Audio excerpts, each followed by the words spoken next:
He sent her one text. 3 words. Who is Rachel? Rachel was her best friend. 3 years, every single day. He had found something she needed to see. Rachel's profile photo, put through a reverse image search. The face belonged to a stranger in Norway, a woman who had never heard of Emma. Rachel did not exist. But someone had spent 3 years pretending she did. This is a fictional case file, but the pattern it describes happens every single day. I'm Mara Calloway. This is case file number 4. Emma Hargreaves, 34 years old, school administrator. By her own description, not someone who makes friends easily. 3 years earlier, she joined an online support group for anxiety. Her father had just died. That was where she met Rachel. Rachel said she had lost her father too. She understood that specific grief, missing the version of yourself that existed when they were still alive. Within a week, they were talking every single day. Rachel was warm, perceptive, always said exactly the right thing. They never met in person. Rachel always had a reason. Emma never pushed. She trusted her completely. And over 3 years, Rachel came to know everything. Her home address, shared when Rachel sent a birthday card that arrived on time. Her mother's name, her mother's illness, the hospital. Her employer, her manager, her salary. Her bank, the last 4 digits of her account number. Her daily routine, which nights she was home alone. None of it was asked for directly.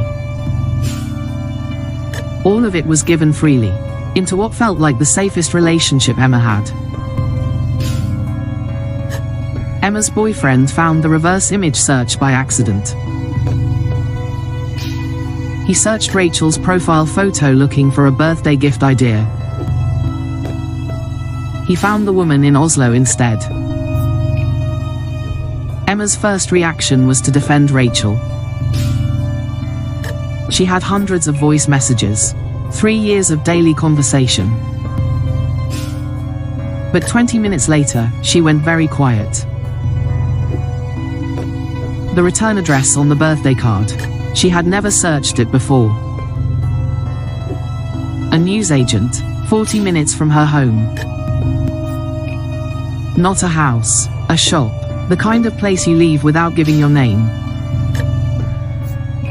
3 years, every day, the only physical evidence led to a shop counter. Before we go further, how many people in your life know your address, your routine, your personal struggles, but you have never actually met them? Think about your honest answer. Drop it in the comments. Because what Emma found next changed everything she thought she knew about the last 3 years.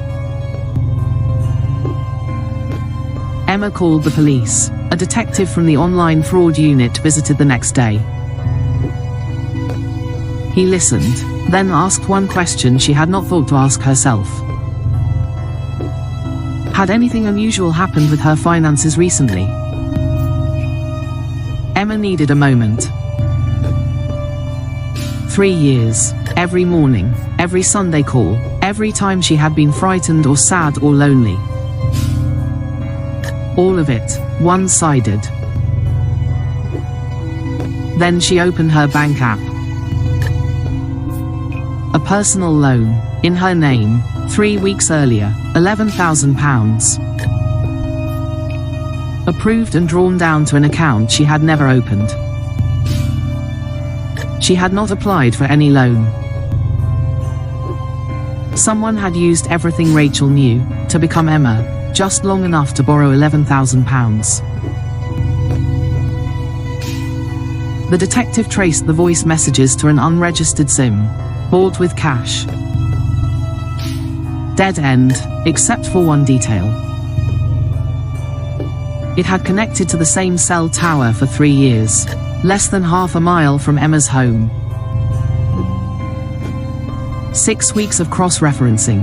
The name that came back was Diane, 41 years old. She lived in the flat directly above Emma's.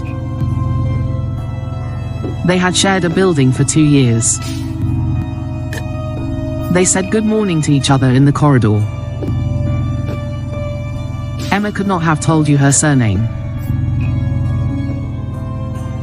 What the detective found when he interviewed Diane was not what anyone expected. No criminal record, no history of fraud. She had not set out to steal from Emma. She had set out to be close to her. Diane was profoundly isolated.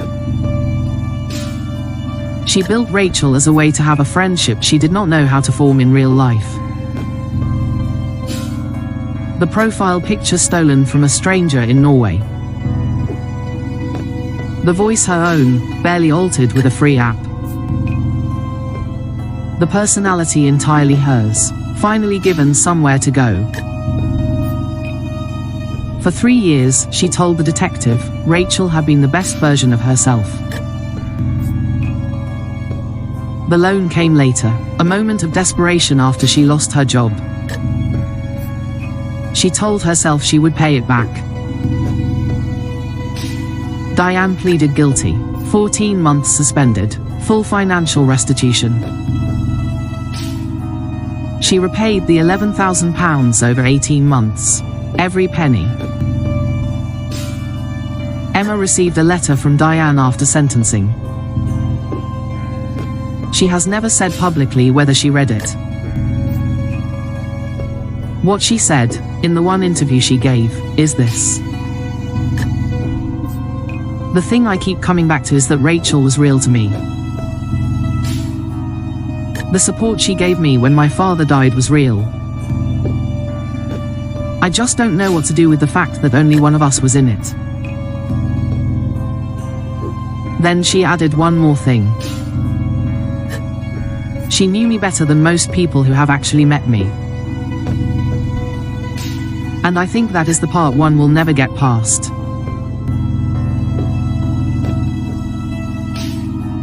More than 320,000 people are catfished every year. But that number does not capture what this case is really about. Because what Diane did was not primarily a financial crime.